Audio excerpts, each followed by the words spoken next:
My dad looked me dead in the eye and said, "Don't marry a divorced woman. You're asking for trouble." I didn't even flinch, just sat there, holding my coffee, letting his words hang in the air like steam off the cup. Truth is, I saw it coming. He always had opinions, strong ones, especially when it came to who I should love.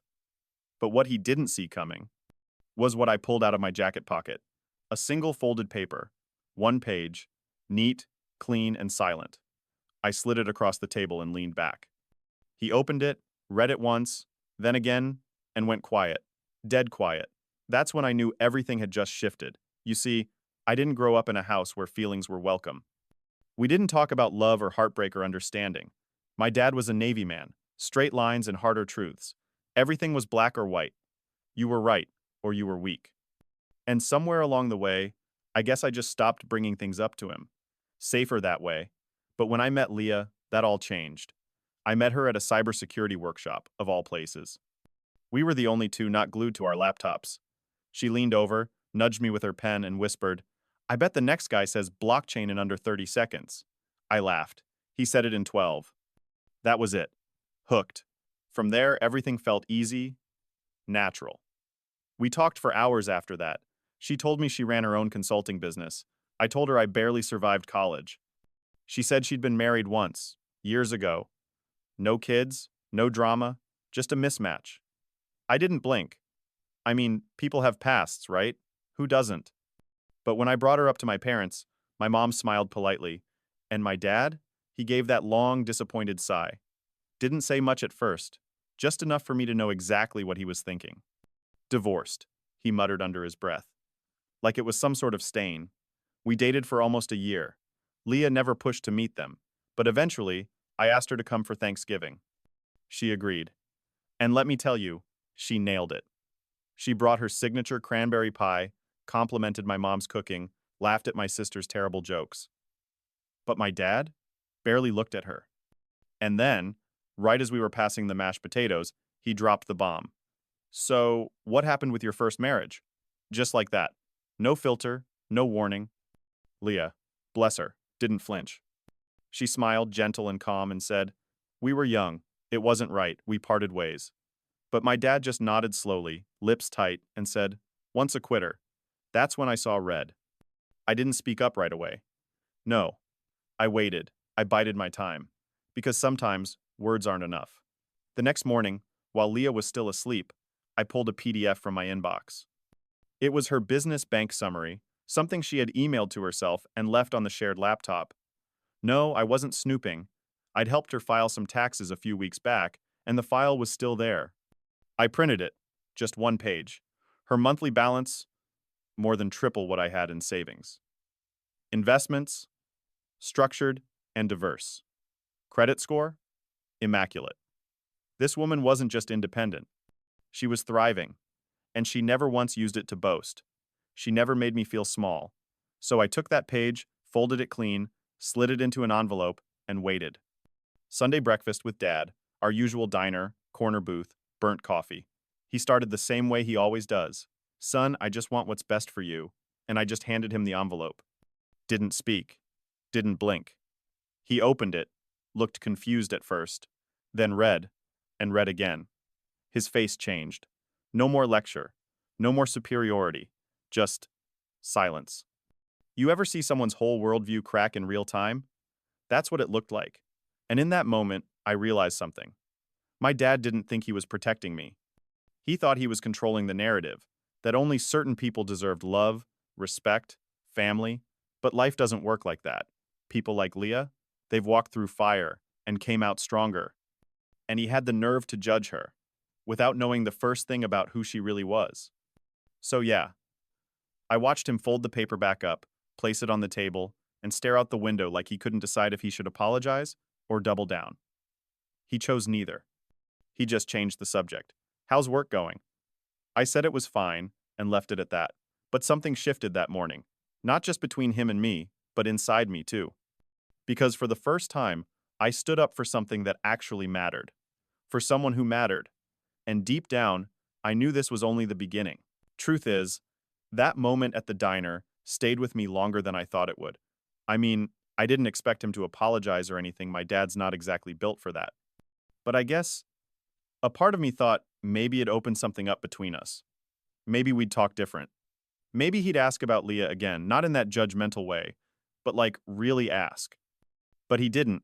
He just kind of pretended the whole thing didn't happen, like handing him that bank statement never happened.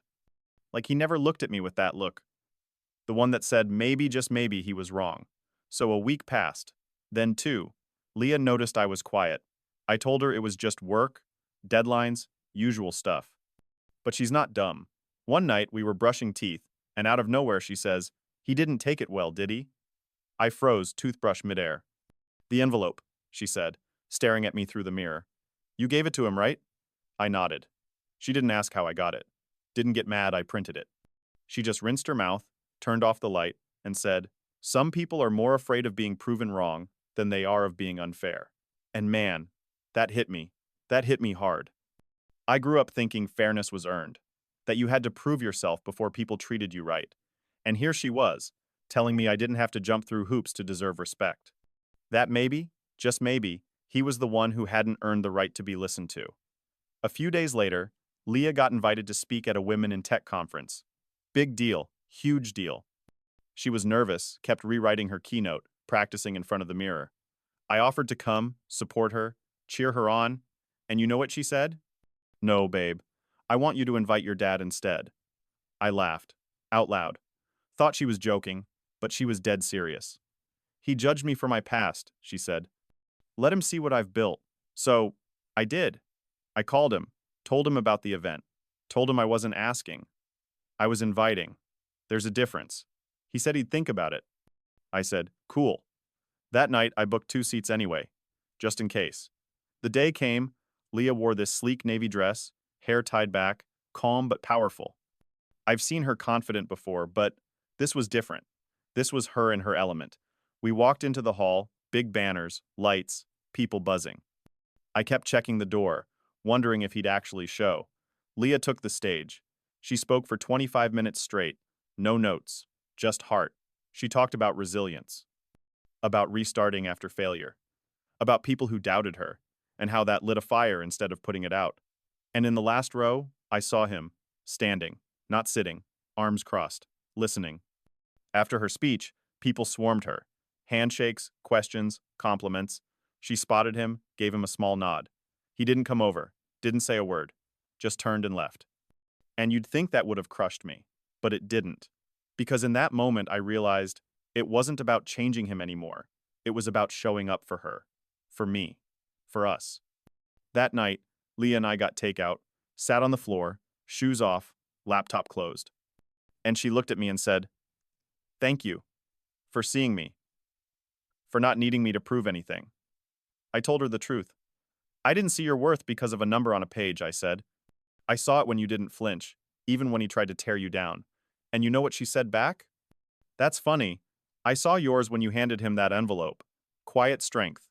Not loud, but real." That hit me, again, because growing up I thought strength looked like yelling, like being the loudest in the room. But Leah showed me it's about standing your ground without making noise, about letting someone underestimate you, and never needing to correct them out loud.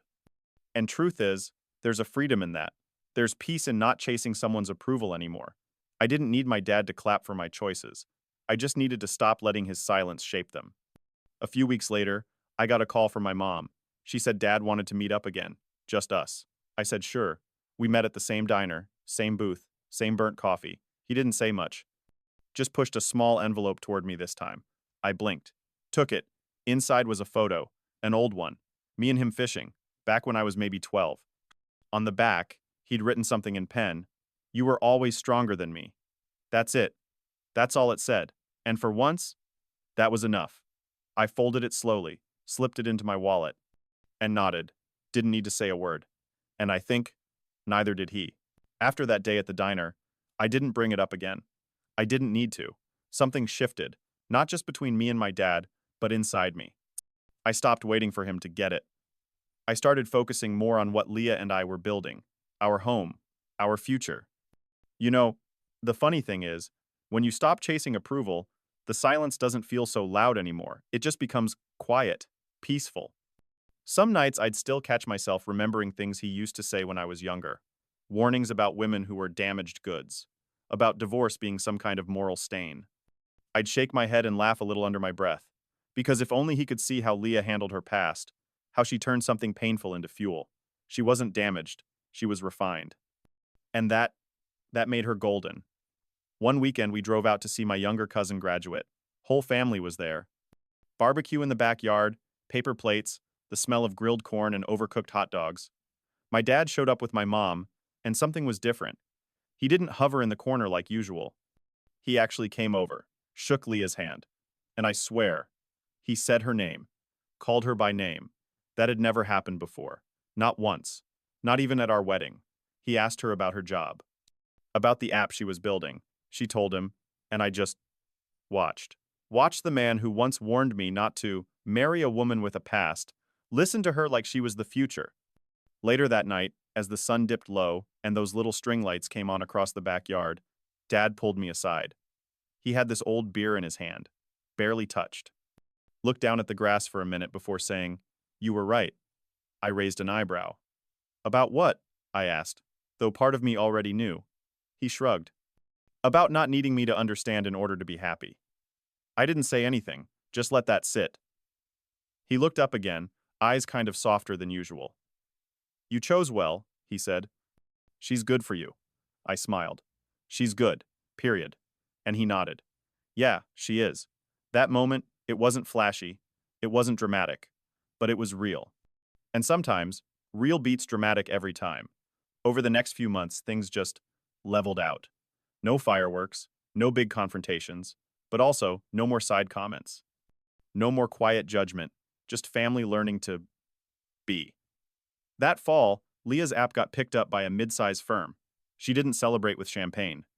She bought us matching sweatpants, ordered takeout, and danced in the kitchen in socks. That's who she is, and I love her for it. One night, as we were closing down for the evening, she curled up beside me on the couch and said, "Do you still think about the envelope?" I blinked. "Which one?" "The one you gave him," she said. "Before the conference, before all of this." I exhaled. "Not as much anymore. You?" She nodded. "Sometimes, not because of the numbers, but because it showed him what I never could with words." I reached for her hand. "Truth is, I wasn't showing him your worth," I said. "I was showing him mine, for choosing you." She smiled, that quiet smile that says more than a speech ever could. And in that silence, I felt it. That deep peace. That full circle peace. You know, we spend so much of our lives trying to prove something to someone. Parents, friends, ourselves. But the moment you realize you don't have to win someone over to live fully, that's when you start really living. Leah didn't fix me.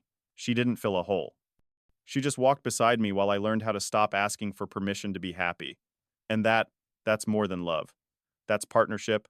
That's family. That's home. So yeah, my dad once said, "Don't marry a divorced woman." But I'm glad I didn't listen. Because what she brought into my life, strength, grace, clarity, was something no perfect history could have offered. And that envelope? It wasn't revenge. It wasn't petty. It was just a mirror. A quiet, undeniable reflection of what he refused to see until he had no choice. And in the end, maybe that's all some people need. Not noise, not rage. Just the truth. Delivered softly, but firmly. In a plain white envelope.